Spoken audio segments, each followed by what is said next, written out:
ဒီယုတ်ဝေဒနာသင်ညာသင်္ခါရဝိညာဉ်တွေကိုတဏှာငါနဲ့ဆွဲလန်းပြီးတော့နေထိုင်တဲ့အခါမှာနောက်ဆုံးနော်မမြဲတဲ့ယုတ်ကိုမမြဲဘူးလို့လည်းမသိတော့မမြဲတဲ့ဝေဒနာကိုမမြဲတဲ့ဝေဒနာလို့မသိဘူးမမြဲတဲ့သင်ညာကိုမမြဲတဲ့သင်ညာလို့မသိဘူးမမြဲတဲ့သင်္ခါရကိုမမြဲတဲ့သင်္ခါရလို့မသိဘူးမမြဲတဲ့ဝိညာဏကိုမမြဲတဲ့ဝိညာဏလို့အမှန်အတိုင်းမသိဘူးငါဘဝငါခန္ဓာငါစိတ်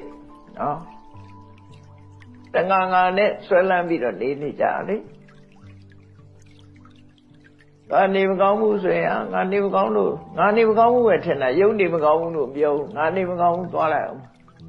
ဆေးရုံသွားလိုက်အောင်သွားပြလိုက်အောင်နော်ငါနဲ့ရုပ်ဝေဒနာသင်ညာသင်္ခါရကွဲကိုမကွဲတော့တာတသားနဲ့တွဲထားတာအဲ့ဒါလို့ကိုယ်ခန္ဓာမှာကိုယ်တဏ္ဍာမှာရှိနေတဲ့ရုပ်ဝေဒနာသင်ညာသင်္ခါရဝိညာဉ်တွေကိုငါလို့ပဲ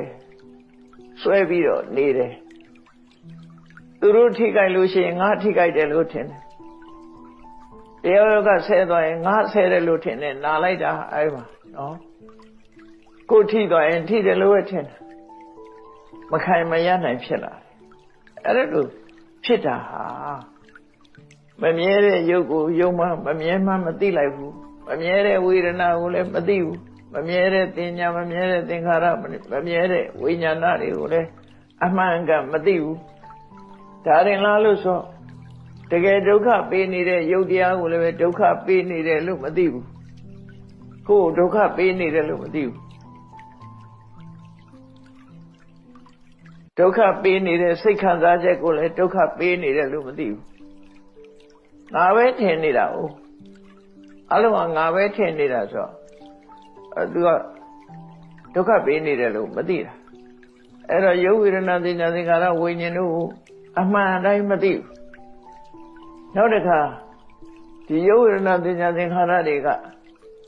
ငါရဲ့အတ္တမဟုတ်ဘူးငါလုပ်တဲ့အတိုင်းမဖြစ်နိုင်တဲ့အရာတွေဆိုတာလဲအမှန်ကန်မသိဘူး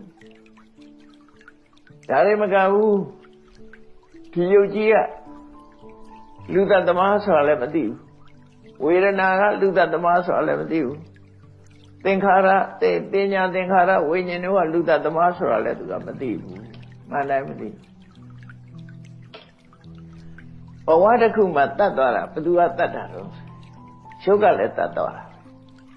နော်တခုပြတ်သွားလို့ရှိရင်ဥပမာ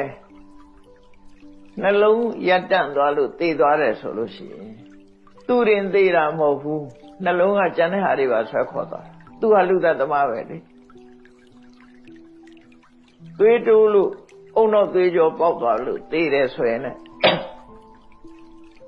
အဲ့ဒီအုံနောက်သွေးကြောဆိုတာလည်းကိုယ်ရုပ်ပဲလေ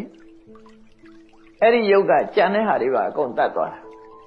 ချမ်းမထားခဲ့ဘူးတခါတည်းခေါ်သွားတာ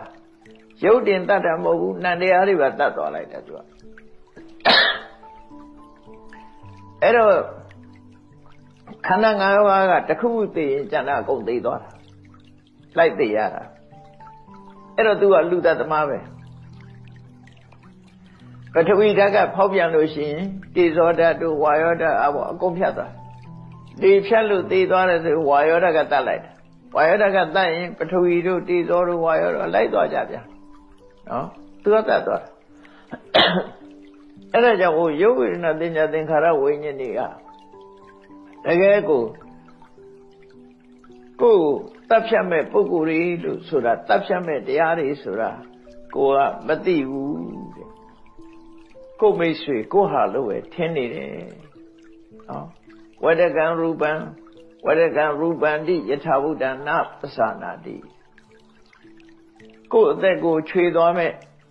ရုပ်ကိုယ်အသက်ကိုခြွေမဲ့ရုပ်ပဲလို့မသိဘူးခန္ဓာ၅ပါးကိုလည်းကိုယ်အသက်ကိုယ်တတ်မဲ့ဆိုတဲ့ခန္ဓာ၅ပါးကို तू မသိဘူးတဲ့နောက်အကြောင်းတရားတွေပေါင်းစပ်ပြီးတော့ဒီရုပ်ဝေဒနာတွေဘာတွေဖြစ်နေတယ်ဆိုတဲ့သင်္ခတဖြစ်တဲ့ယုံနာရုပ်ဝေဒနာသင်ညာသင်္ခါရတွေကိုလည်းအကြောင်းတရားတွေပေါင်းစပ်ထားတဲ့အရာလို့မသိပြန်ဘူးမသိတော့ဒီခန္ဓာ၅ပါးကိုပဲကိုယ်ဟာလို့ ထင်ပြီးတော့လူတွေဟာခန္ဓာ၅ပါးအတွက်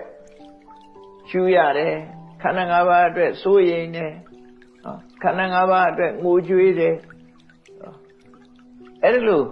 ဘဝမှာဆင်းရဲဒုက္ခမျိုးစုံခံစားနေရတာဟာရုပ်ဝေဒနာသင်ညာသင်္ခါရတွေကိုငါဟာလို့ထင်ထားသည့်အတွက်ကြောင့်ခံစားနေရတာတဲ့နော်ခံစားနေရတာအဲ့တော့အဲ့လိုခံစားတဲ့အခါသူကရုပ်ကိုငါဘဝလို့ဆွဲလန်းထားတယ်ရုပ်ကိုငါဘဝလို့စိတ်ထဲမှာဆွဲဆွဲမြဲမြဲသိနေတယ်ဝေဒနာသင်ညာသင်္ခါရဝိညာဉ်တို့ကိုလည်းပဲငါဘဝငါခန္ဓာလို့ဒီလိုဆွဲဆွဲမြဲမြဲပဲမှတ်ယူပြီးတော့ထားတယ်တဲ့ပုရုဇဉ်တရားဝါတွေဟာရုပ်ဝေဒနာသင်ညာသင်္ခါရနဲ့သင်္ခါရတွေကိုပဲငါဟာလို့ဆွဲလန်းထားသည့်အတွက်ကြောင့်တထာဝုဒ္ဓမသိလို့ဒါတွေအတွက်ပျော်ရတယ်ရွှင်ရတယ်ငိုရတယ်ရဲရတယ်ဆိုတာတွေဖြစ်ကုန်အေးမြတ်စွာဘုရားရဲ့တရားဓမ္မကိုနာယူမှတ်သားရတဲ့ဘုရားတရားတော်ကိုကြားနာရတဲ့အရိယသူတော်စင်တွေကြတော့ကွဲကွဲပြားပြားသိလာတယ်